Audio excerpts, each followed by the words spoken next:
Olá, está começando agora mais um Sala de Visitas que hoje vai discutir a educação no Brasil.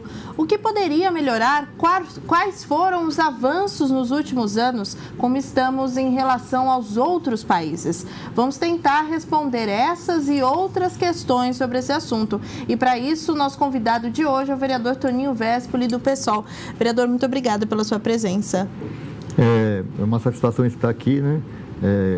Principalmente aqui com o Daniel Cara, que para mim é um dos maiores especialistas de educação hoje do Brasil. E nós recebemos também o coordenador-geral da campanha nacional pelo direito à educação, Daniel Cara. Daniel, muito obrigada pela sua participação aqui no Sala de Visitas hoje. Obrigado ao convite, obrigado também ao Toninho Vespoli pela oportunidade de estar aqui com vocês. Para quem não sabe, o vereador Toninho Vespoli é professor, foi professor da rede municipal, rede estadual de ensino, não é, vereador? Como é que essa experiência na rede municipal te ajuda a criar projetos de lei, a trazer essa movimentação aqui para casa? Ajuda bastante, né? Até porque eu fui professor do Estado e professor da rede municipal. E a gente viu desde os problemas estruturais que tem na rede, principalmente estadual, as salas completamente lotadas, né? Eu já cheguei a ter em salas aluno, uma sala com 55 alunos, quer dizer, o diário só vai ter 50, você tem que fazer lá um papelzinho a mais, Daniel, para botar mais alunos, né? Então, assim, toda essa vivência, é claro que as dificuldades, a não valorização do profissional, né? Os professores, os servidores da educação são os que menos ganham nesse país. Então, tudo isso, claro, que a gente vê, inclusive, ajuda a fazer as leis, mas também demonstra os descasos, geralmente, dos governos que estão à frente, tanto do governo estadual como do governo municipal. E traçando, vereador, um paralelo entre as duas redes, municipal e estadual, a gente consegue fazer um comparativo do que é melhor em uma do que na outra? A rede municipal, é claro, ela tem condições melhores de trabalho, porque nós tivemos o governo da Luiz Erundina, onde nós tivemos o Paulo Freire como secretário, onde conseguiu implementar plano de carreira e fez várias questões que hoje consegue colocar, eu acho, a rede municipal em melhores condições, né? A rede estadual tem muito mais dificuldade, porque como a gente tem governos do Tucanato mais que 20 anos, esses já vêm desmontando a educação há muito mais tempo.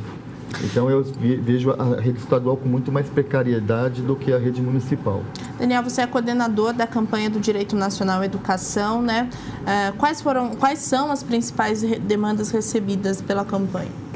A Campanha Nacional pelo Direito à Educação é uma rede que nasceu em 99 e que tem um trabalho muito dedicado à garantia do direito à educação para todos e todas. Então, nós atuamos em praticamente todos os temas da educação, mas o principal eixo é o financiamento da educação. Por quê? O Brasil é um país que investe menos do que 1/3 dos demais países que são pesquisados pela Organização para a Cooperação e Desenvolvimento Econômico, que é um órgão internacional bastante relevante. O Brasil ele tem orçamento para investir mais em educação. Para você ter uma ideia, a lei orçamentária anual do governo federal, ela destina um total de 3,57 trilhões de reais para a garantia dos programas da União. E a gente, para fazer uma revolução na educação, precisamos de 55 bilhões de reais. É quase 0,15% do orçamento da União. É um recurso que está disponível, que pode ser, de fato, investido em educação, e a gente acredita que esse recurso não está sendo investido. Eu venho hoje de uma atividade com o Tribunal de Contas do Estado de Minas Gerais, mas estava lá o Tribunal de Contas da União, do Amazonas, da Bahia, do Rio Grande do Sul, de Santa Catarina, e todos eles concordam que é preciso colocar mais recursos em educação. Ou seja, os órgãos de controle assumem que existe um problema na gestão da educação, sim. O Toninho apontou aqui, existem problemas aqui no estado de São Paulo, que, por exemplo, continua pagando aposentados com recursos de manutenção e desenvolvimento do ensino, que não pode, mas é preciso também ter mais recursos para a educação, para expandir matrículas. Nós temos que criar 20 milhões de matrículas na educação básica, melhorar o custo aluno ano, né, o que se investe por criança ao ano, e para isso é preciso ter mais recursos, é preciso garantir o direito de todos e de todas à educação. E até para a qualidade, né, Daniel? Porque se a gente for ver, por exemplo, os nossos CEIs aqui, que são indiretas, são todas terceirizadas, quando a gente vai fazer, né, uma diligência de uma CEI direta e uma CEI indireta, a gente vê a diferença da qualidade, né? Exato. Porque esse é um dos problemas centrais na cidade de São Paulo, né? Eu acho que quase 80% hoje são CEIs indiretas, né, ou conveniadas, né? O que acontece, essa é uma questão interessante, né? Você perguntava da rede municipal.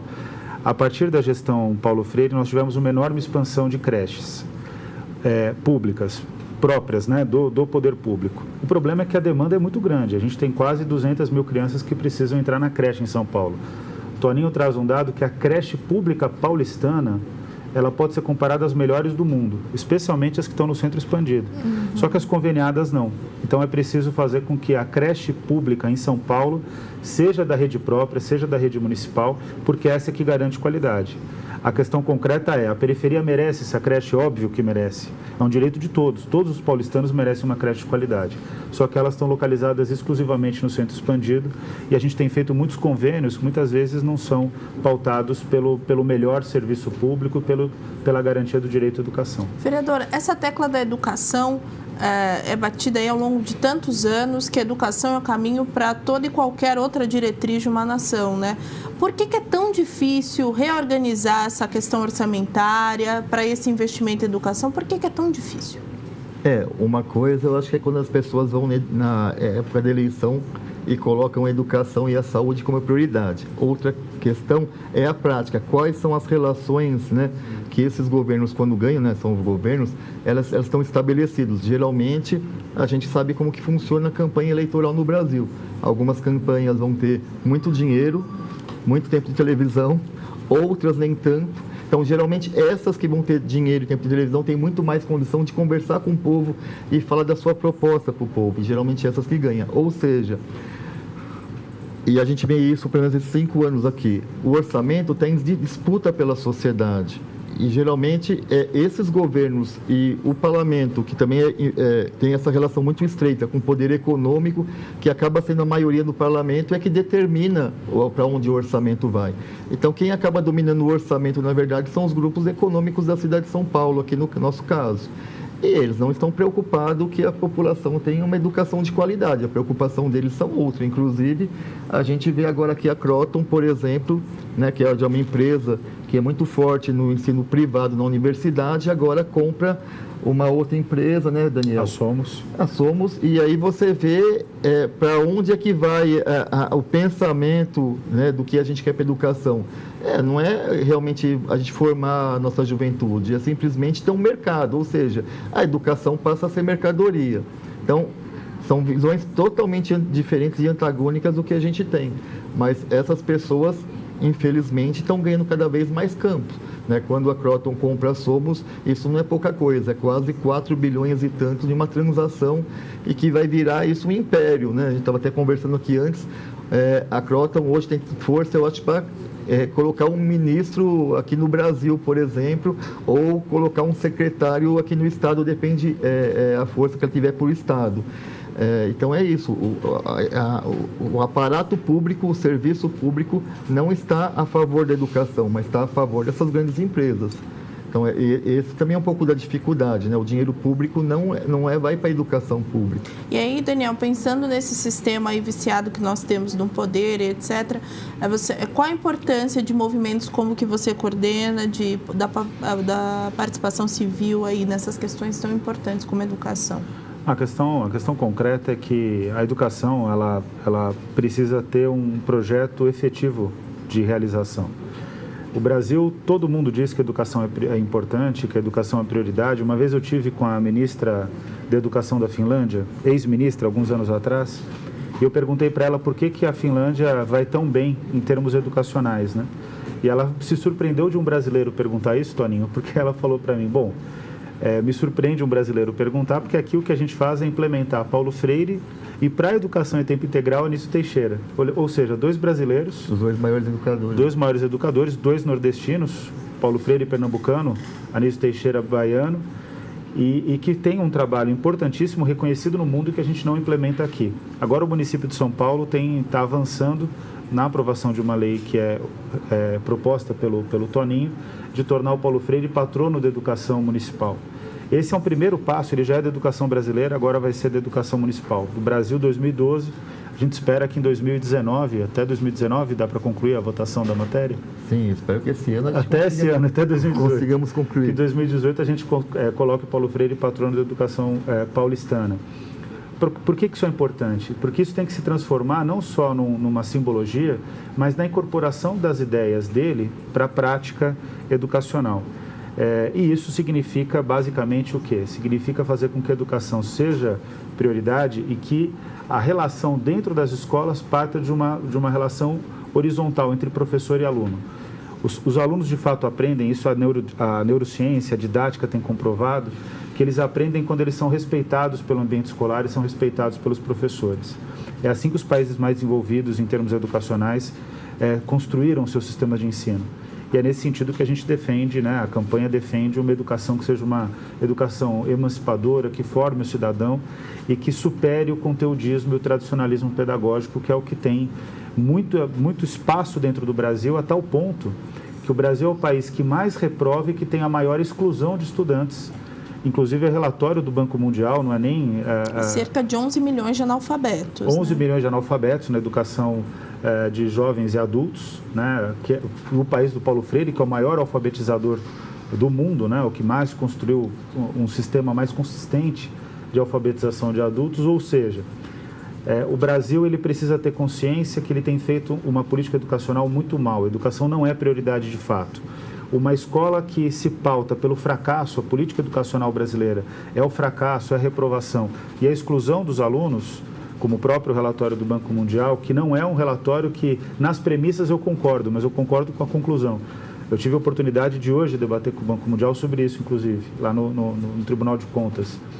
O fato é que um país que tem essas premissas, que tem essa situação, ele tem que revolucionar a educação e, para isso, é preciso colocar o trabalho do Paulo Freire, é preciso investir muito mais em educação e essa não tem sido a prática na história do Brasil. Não teve nenhum governo federal, nenhum governo estadual e nós só tivemos um governo municipal na história de São Paulo que de fato inverteu a lógica orçamentária e colocou os direitos sociais à frente das demais pautas públicas. Foi o governo da prefeita Luísa Erundina. Então isso precisa ficar muito claro. E tem uma coisa que eu assim, né, lecionando, sinto que o processo educacional, às vezes a gente não como que se fala, não fomenta mais a potencialidade do jovem, né, da criança, do adolescente, né, do jovem. A gente acaba pegando as suas fragilidades e o processo acaba mostrando muito mais as suas fragilidades do que as suas potencialidades. Maçante para o aluno, frustrante muitas vezes. Quer dizer, né? Eu posso ser muito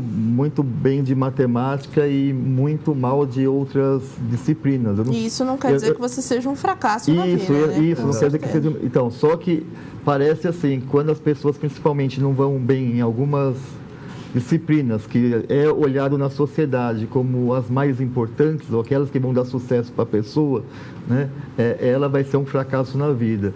Então, assim, eu fico imaginando que é uma escola que, de vez de falar para a pessoa que ela tem várias potencialidades, a gente incentivar isso, não, a gente começa a mostrar que ela é fracassada.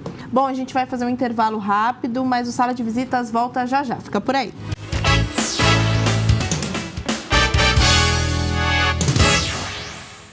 Sala de Visitas de volta, hoje falando sobre educação no Brasil. Nossos convidados são o vereador Toninho Vespoli, do PSOL, e o educador Daniel Cara. Daniel, o Plano Nacional de Educação pretendia até 2015 diminuir o índice de analfabetismo em 6,5, que não aconteceu. Nós apontamos aí no bloco passado algumas deficiências. O que a gente está fazendo de errado efetivamente? Falta investimento? Na realidade, a educação de jovens e adultos, ela é uma política, uma parte da política de educação que tem sido escanteada desde a redemocratização. O governo militar não fazia nada. A Constituição de 88 determinou que até 98 era para erradicar o analfabetismo. A gente prefere dizer universalizar a alfabetização, que é um termo mais correto. A realidade é que a Constituição passou 98, não foi vencida essa batalha. Aí, em 2010, o primeiro Plano Nacional de Educação pretendia também universalizar a alfabetização e agora está jogando para 2024. Em 2015, a gente deveria ter só 6,5% da população jovem e adulta em situação de analfabetismo. A questão concreta é que os governantes, de maneira completamente irresponsável, cínica, eles estão dizendo que a população tem que envelhecer porque ela não vai ter acesso ao processo de alfabetização. E é um erro, porque as pesquisas mais recentes mostram que quando uma criança vive numa família em que o pai, o tio, o avô se alfabetiza, o desempenho escolar dela é muito melhor, porque aquela família passa a valorizar mais a educação. Então, a situação da alfabetização de jovens e adultos, ela precisa ser enfrentada e vários países provaram que é possível. Uruguai, Venezuela, Bolívia. Agora a Bolívia está próxima de universalizar a alfabetização. Cuba, após a Revolução, foi 1 ano após a Revolução para universalizar a alfabetização. Os países escandinavos na Europa, Portugal avançou muito rápido, ou seja, o que acontece é que o Brasil, de fato, não prioriza a agenda da educação e não enfrenta esse tema. E uma coisa, acho que para ficar até... eu teve uma palestra que estava o Daniel, a Lisete, né? Aí você vai comparar o investimento por criança, por exemplo, no ensino básico. Você vai ver, por exemplo, que a Argentina e o Chile faz mais investimento por criança. Então, assim, é claro, se você não fazer investimento de verdade, a gente pode fazer o melhor plano que for, que não vai se efetivar. Inclusive, o que eu mais fui indagado foi o seguinte: Toninho, por que vocês colocaram no Plano Municipal de Educação a meta de financiamento como a primeira? Porque eu falei, se não fazer realmente o investimento necessário, todo o plano é uma carta de intenção. Infelizmente, eu chego nessa conclusão, né? Já se passou anos e as coisas não estão sendo implementadas porque não tem o investimento necessário. E quando a gente está comparando com países aqui da América Latina, nós não estamos falando de países centrais que têm mais recursos, um orçamento. Nós estamos falando de vizinhos que têm os mesmos problemas que a gente, ou até problemas bem piores, mas aí você mostra o empenho dos governos em querer realmente pegar dinheiro e investir ou não na educação.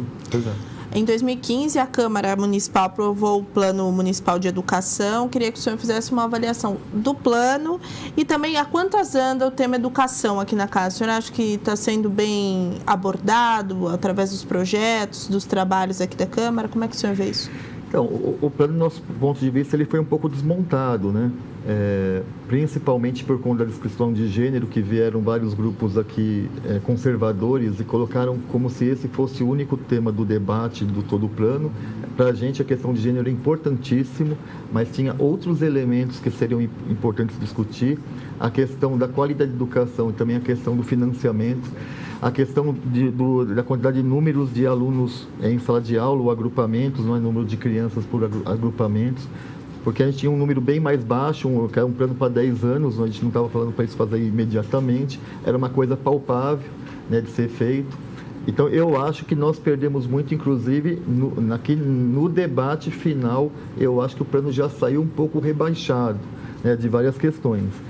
E mesmo que agora, para fazer o acompanhamento, inclusive nós já questionamos o secretário Schneider, que a gente tinha depois de, não sei se era 3, 4 anos, já ter uma equipe para fazer um acompanhamento das coisas, o que realmente vocês não conseguem ter esse controle do que foi feito já? Até agora a prefeitura não faz o governo, né, não faz esse acompanhamento. Agora, eu não sei se é por não condições de fazer ou é por questões políticas, porque se fazer, vai perceber que realmente não está se fazendo nada. Então, eu fico na dúvida. Espero estar enganado, né? Espero que seja por falta de pernas, mas eu tenho as minhas dúvidas. E a sua avaliação sobre o plano municipal, Daniel? Minha avaliação ela é muito próxima. O plano municipal, eu participei fortemente da construção do Plano Nacional de Educação, né? E até por conta da incidência, né? Eu fui premiado com o Prêmio Darcy Ribeiro da Câmara, que destaca as pessoas que participam, né, do processo educacional. O Plano Municipal de Educação de São Paulo começou muito bem. Tinha um relatório muito consistente, até a relatoria era do Toninho. A realidade é que no plenário ele foi desmontado pela pressão de grupos ultraconservadores. Se a gente for sair daqui agora e for para o Cieja, Cambuci, que é aqui próximo, a gente vai ver que a sala de aula, por exemplo, da educação de jovens e adultos é toda composta por transexuais. Por quê? Porque a escola excluiu essas pessoas no momento em que elas eram crianças e adolescentes. Então, tirar a questão de gênero, na realidade, é ampliar uma discriminação que, na prática, esses grupos ultraconservadores, além de serem homofóbicos, machistas, misóginos, também são racistas, também têm preconceito de classe, ou seja, eles querem manter a sociedade como ela é. E a sociedade brasileira como ela é, a sociedade paulistana como ela é uma sociedade terrível, desigual, discriminatória, que não garante o direito da população. Então, a educação tem que colaborar na transformação. Foi esse aspecto que foi retirado do plano municipal. O acompanhamento das metas a gente faz. mas faz como sociedade civil. E a cidade de São Paulo não está conseguindo acompanhar o processo de implementação do plano, porque a gestão municipal não tem divulgado esses dados e, mais do que isso, os resultados de São Paulo não são bons. Para ser o terceiro orçamento da União, então o primeiro orçamento do governo federal, o segundo do governo de São Paulo, o terceiro da cidade de São Paulo, que disputa com o estado de Minas Gerais. Para ser o terceiro orçamento da União, é um absurdo que a cidade de São Paulo não consiga dar conta de um plano municipal de educação que deixou de ser tão avançado como era nos relatórios iniciais. E até assim, agora estamos discutindo educação, não quero discutir teologia aqui, mas até porque eu sou cristão, isso me incomoda demais, né? Porque os grupos vinham aqui, eram grupos conservadores, mas eram, na sua essência, cristãos, católicos ou evangélicos, né? E eu não entendo, assim, que Cristo que eles acreditam, porque o meu Cristo é o Cristo do amor, o Cristo que andava com as prostitutas, quem tinha lepra, aquelas pessoas mais discriminadas naquela época, e eu não entendo como eles não conseguem amar a diferença, que é o que Cristo pregava, né? E mais ainda, aí eu perguntava assim para eles, incomoda uma pessoa LGBT estar na sala de aula, mas não incomoda estar nas esquinas dessa cidade se prostituindo, porque eu não vejo vocês fazerem nada ou cobrar de qualquer governo políticas públicas para tirar as pessoas, né, algumas pessoas LGBTs que estão nas esquinas dessa cidade. Então, eu não sei que cristão que é esse que eles tanto se apregam. O governo suspendeu o contrato de impacto social, que era uma iniciativa junto com a iniciativa privada, né, em parceria, que fazia ações para diminuir a evasão e a reprovação escolar. Esse contrato foi suspenso. Como é que vocês veem essa suspensão? Eu participei de todo o processo de crítica ao contrato de impacto social. Primeiro, é importante explicar o que é esse contrato. Ele vai fazer com que um grupo de escolas tenham todo o investimento público e de atenção com a assessoria do INSPER, que é uma instituição privada de educação superior. E um outro grupo de escolas não vai ter nenhum tipo de apoio. Você imagina o que vai ser um estudante que tem estuda numa escola que tem a assistência toda, e para um estudante que estuda numa escola que não tem nenhum tipo de assistência. Vai ser a institucionalização da discriminação na educação. E isso vai ter impacto para o Ministério Público, que é contrário a esse contrato de impacto social, tem impacto direto em relação à educação. A educação na cidade de São Paulo e no estado de São Paulo é muito discriminatória. Se você pegar um relatório do SEMPEC sobre trabalho e vulnerabilidade nas escolas, ele mostra que muitas vezes os alunos são convidados a saírem de uma escola melhor para irem para uma escola pior, porque, entre aspas, eles são indisciplinados. Ou seja, esse contrato de impacto social ele aumentaria muito a desigualdade. Eu participei de um curso na Universidade de Harvard sobre esse tipo de contrato. E mesmo nos Estados Unidos, onde os economistas incentivam muito, tanto é que o INSPER é uma escola de economia, incentivam muito esse tipo de contrato, eles estão revendo. Os Estados Unidos, que não é uma sociedade em nada elogiável em termos de combate à discriminação, eles estão revendo porque o resultado tem sido o aumento da violência, o aumento do tensionamento entre escolas, dentro dos bairros. Então é algo que precisa ser rapidamente repensado. Bom, agora, não foi suspenso, está só por 120 dias, virou um hábito aqui no estado, né? Tudo se suspende por 120 dias, é o Sampaprev, é o CIS, porque é para passar do período eleitoral. É um erro isso, e é uma covardia de quem propõe esse tipo de proposta equivocada, de não manter sua proposta e perder no voto, perder na manifestação da sociedade. E mais, né, Daniel? O que eu acho absurdo é como o dinheiro já está fazendo as pessoas perder a humanidade. Porque onde já se viu você pegar 61 escolas e ter um investimento, igual você falou, outra 61 não. Meus filhos estão naquela escola, pode ter em qualquer uma delas, e ser tipo rato de laboratório, porque estão fazendo uma pesquisa com seres humanos, sem que aquelas pessoas saibam que elas estão sendo instrumento de pesquisa. Então é isso. O que o Alckmin quer fazer com as nossas crianças, né? É transformar os nossos alunos em rato de laboratório. Quer dizer, nós temos leis para fazer pesquisa com seres humanos. Ele não pode passar por cima dessas leis. Então, assim, para mim é abominável o que esse homem está fazendo. Garanto que ele não colocaria o filho dele em nenhuma dessas escolas. Por que tem que colocar o filho do pobre? Quer dizer, filho do pobre pode ser objeto de pesquisa. Bom, felizmente a gente está ficando sem tempo. Eu queria muito agradecer vocês pelo debate. Vereador, muito obrigado. Por favor, deixe os contatos do gabinete. Então, quem quiser entrar em contato com a gente é 3396-4655. Também pode procurar a gente no Facebook. Basta lá escrever, lá digitar Toninho Vespoli. Obrigada, vereador. Daniel, muito obrigada pela sua participação. Também deixe seus contatos, por favor. Bom, foi um prazer estar aqui com vocês. É bem fácil, é só procurar no Google ou direto na internet www.campanha.org.br e também no nosso site tem as nossas redes sociais ou pelo e-mail campanha@campanha.org.br. Muito obrigada mais uma vez. Obrigado também para você que nos acompanhou em mais um programa. A gente te espera no próximo Sala de Visitas. TV Câmara São Paulo, a política da cidade passa por aqui.